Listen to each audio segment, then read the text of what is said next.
Hey y'all, welcome back to Save the Day with Tara. Today I just want to kind of go over some stuff with you guys real quick in regards to savings accounts. So, on my day off this past week, I decided I was going to close my son's savings accounts over at this bank and move them over to a different bank.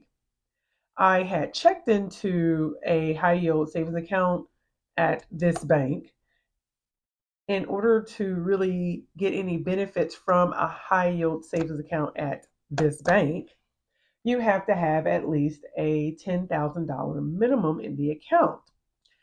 And I was like, no. I was like, no. I've been banking with this bank since I was probably about maybe 18, I would say, probably when I was about 18. Um, my mom, she used to work at this company, this actual local bank called Citizens Fidelity. And back around about maybe in the early 90s, I think it was the early 90s, is when this bank purchased Citizens Fidelity in Louisville, Kentucky. And so I was like, okay, well, I'll go ahead and I'll bank with them. So I was a teenage mom and like I said, 19. So here we are 30 years later, understanding money differently and realizing as I work towards a goal of passing down generational wealth in the way that I can, uh, this money sitting in this bank is not doing anything. It's just sitting there and allowing them to make money off of my money that we're not touching. So these are the amounts that were in there. And these amounts have been in there probably for a while now. I mean, I'm going to say about a couple of years. And I just decided, not anymore.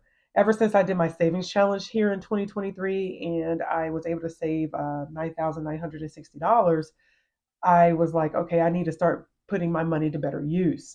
My daughter, she had looked around with my son-in-law. They were looking at different type of banks, and she happened to come up with one that's local in Iowa, I think Omaha, that's Nebraska. Anyway, Iowa, Nebraska, and Illinois. And so we found that they have a high yield account and you are a high yield savings account. It doesn't matter that you matter the amounts you put in there. As soon as we put it in, it was like a 5 point something percent rate. It still is as of today. And I was like, and she was like, hey, just put the money in there. There's no minimum amount. And you just start collecting, the interest becomes compounded. So I spent some months, I put my money in there for my savings challenge. I took it out of Chase, the other bank, and I put it in there. And so then I was like, okay, as I go through this budgeting and looking at my money differently, I was like, you know what? I need to do the same for their savings accounts. I took it out of this bank, and today I'm going to be going over to this other bank that's local, and I'm going to put the money in there. And so the catch to it though is, let me back up. The reason why I like the account is FMBO is the bank.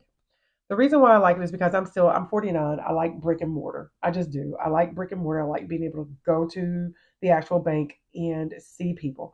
I do understand there's online things that you can do, but that's just not me. Sometimes you have to work with who you are and your character. And my character is I need to see people, feel things, touch people, smile, and talk. I like that. I like people.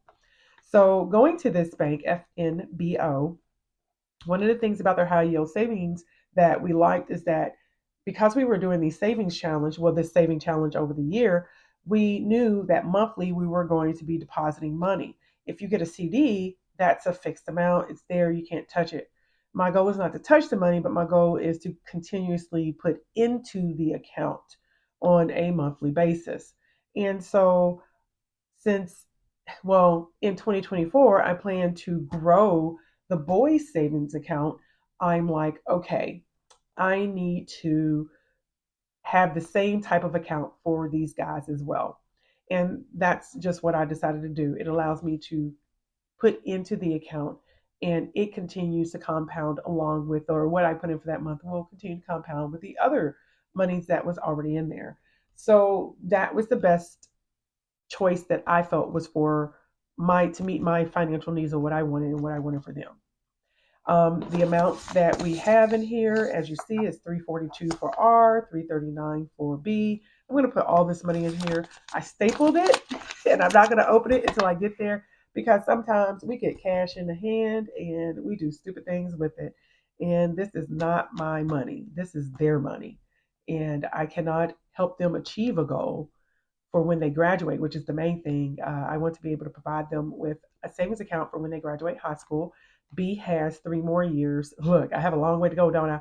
And R has about how much? How many? He has 7 more years. No, six more years.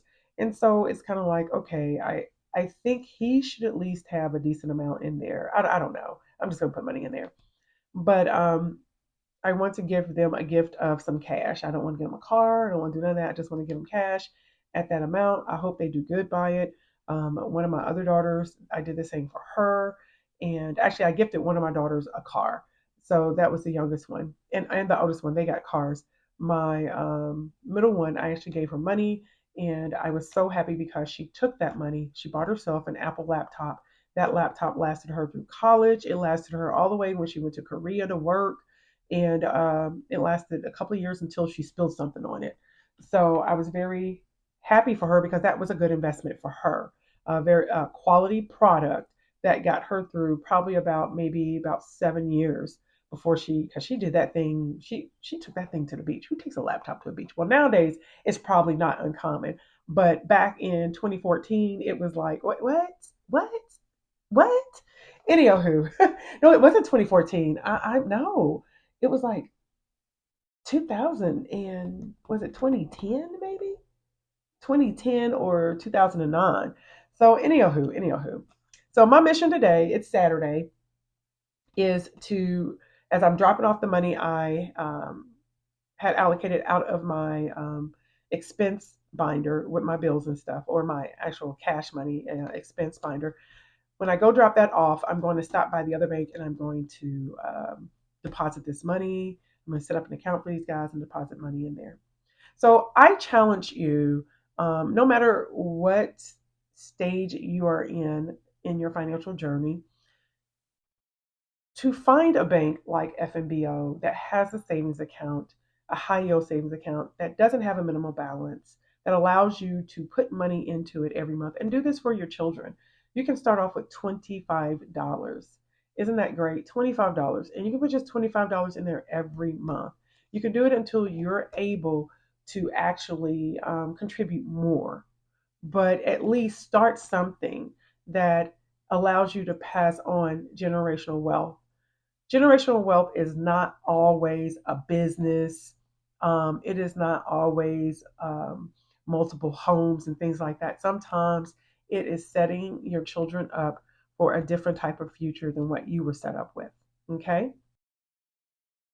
Okay, y'all. I have finished running my errands and I'm back with an update on the savings accounts that I opened for my guys. I was incorrect earlier when I stated that there was no minimum deposit to open up these accounts. There is a minimum deposit to open up these accounts. So I actually had to add some money from the savings account that I currently have. It's my emergency fund. I had to add money, well, take money from that account in order to fund these up to the amount that it needed to be.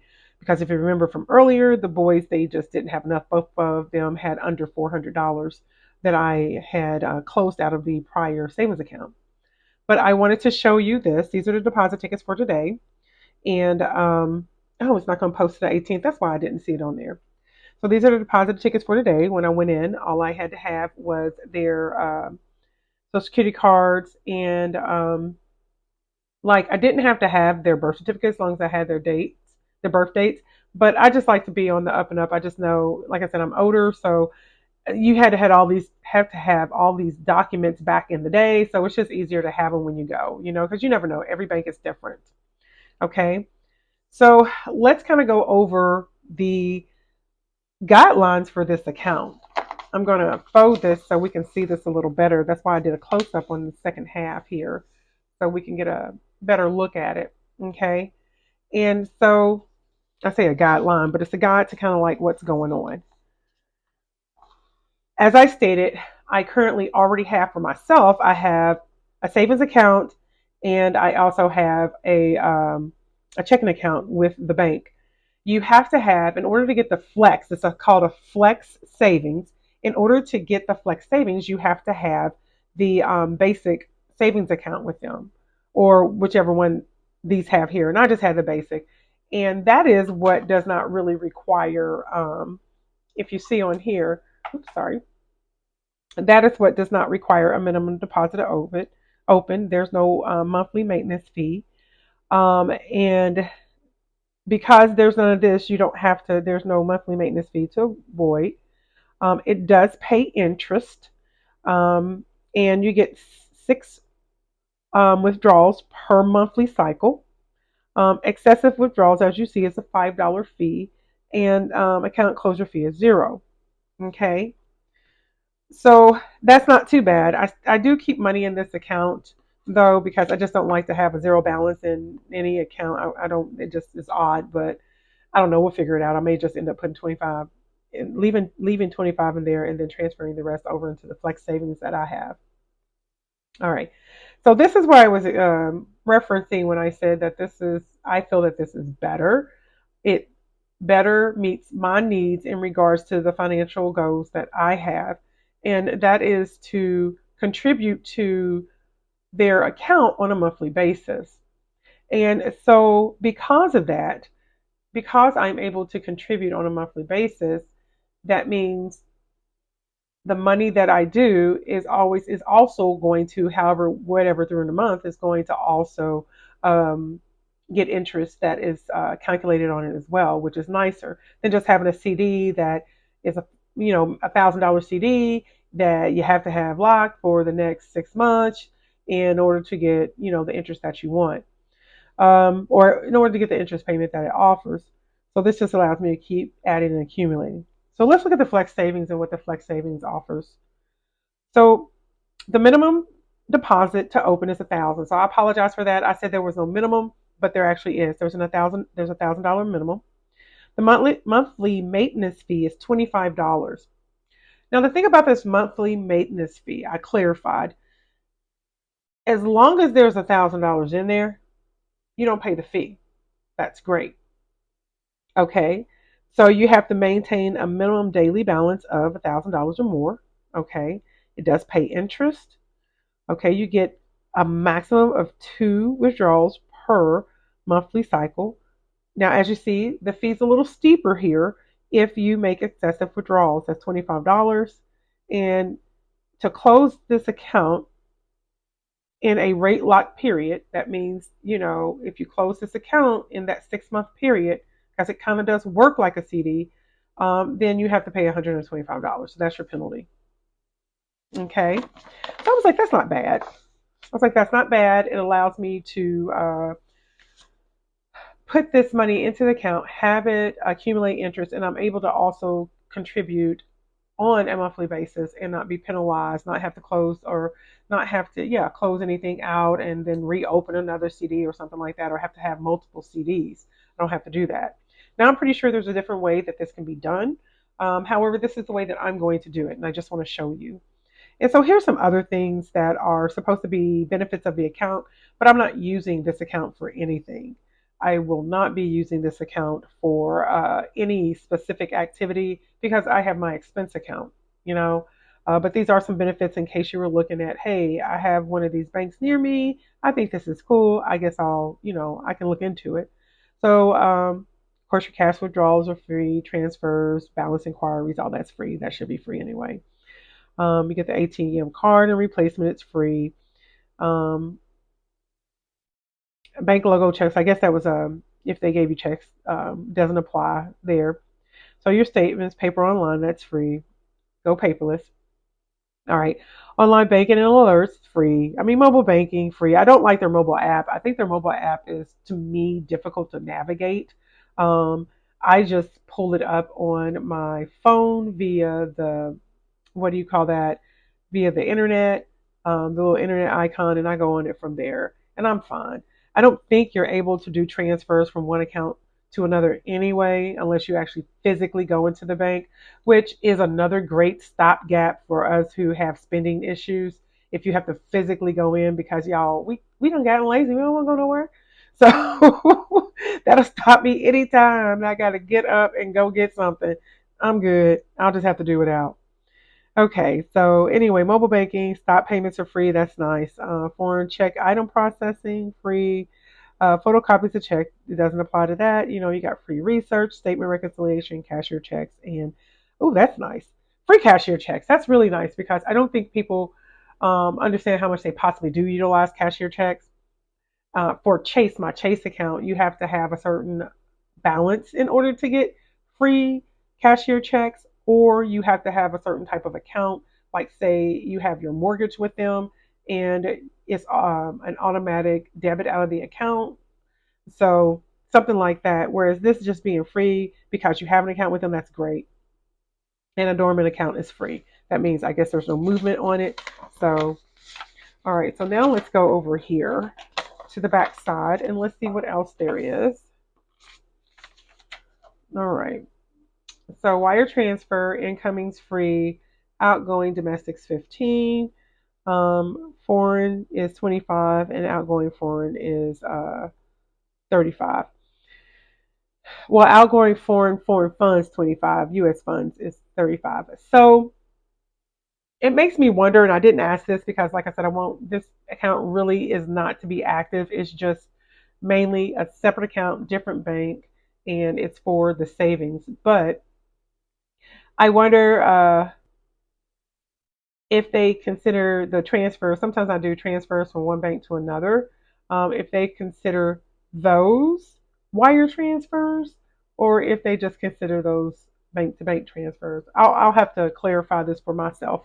But either way, it's there's nothing extra that is supposed to be occurring in this account other than deposits. So this really should not apply to me. They have their processing policies. I'm not too worried about that. I don't have checks on this account.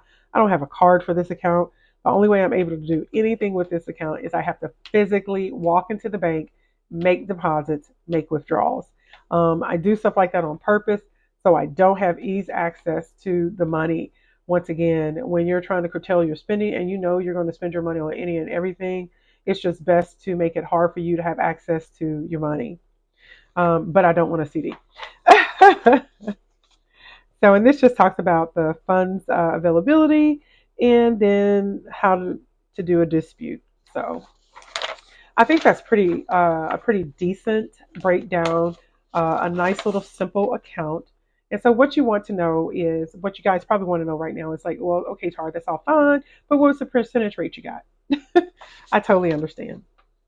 And so, the percentage rate that I ended up getting is, and it's effective for 6 months, effective on the next business day. This is a Saturday, so it's going to be effective on Monday, and the rate is 4.75%. So I don't think that's a really bad rate. I do know in my current savings account year to date for the 2 months that I've had this account, I have $47 in interest that I've received.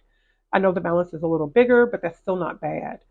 So that gives you an idea of this particular of the FMBO bank and the benefits of having this flex savings. People, you know, they want to call it high yield. I think even high yield savings. I don't know what the minimum balance is. However, uh, for this flex savings, that's actually not bad. Some individuals, like I was listening to a particular YouTuber today, and he was talking about this report that was done, and I threw my little thing away, so I don't have it, and I apologize. But there was a bank report that was, or a bank survey that was compiled, asking individuals who are low middle income, low middle class income, and up. That's even individuals that are really high level consider themselves rich. You know, so even higher than middle class. How much do you have in a savings account? You know, do you at least have $1,000 in a savings account? And 40% of them said no. There is no way Any of us in the middle class should not at least have $1,000 in a savings account. And you probably have 1,000 in your checking or 1,000 somewhere that you are possibly able to just take and move into an account. If you're able to do that, I challenge you to save that. Save that with me. I just put money into my boys' account, $1,000 each. Well, of course, they had some money already, but I upfunded it to $1,000 so that they have it. And I challenge you as well to find that $1,000 and open yourself up at least a savings account with that $1,000 if you don't have one and if you have the money. I just feel there's no way us as middle class people, we should not have some sort of great savings, good emergency fund, nothing to fall back on, you know? So I just wanted to give you guys that update from the earlier part of this video. And once again, this is FMBO. They're out of Nebraska. I know they have some branches here, physical brick and mortar branches here um, in Iowa and in Illinois. So once again, I challenge you, make sure you have a savings account, at least with $1,000 in it, and somewhere where you're getting some sort of interest, getting a little bit of money off of it. All right, guys, you know what? Thank you for tuning in. Like, share, subscribe, hit that notification bell, and save the day. See you later.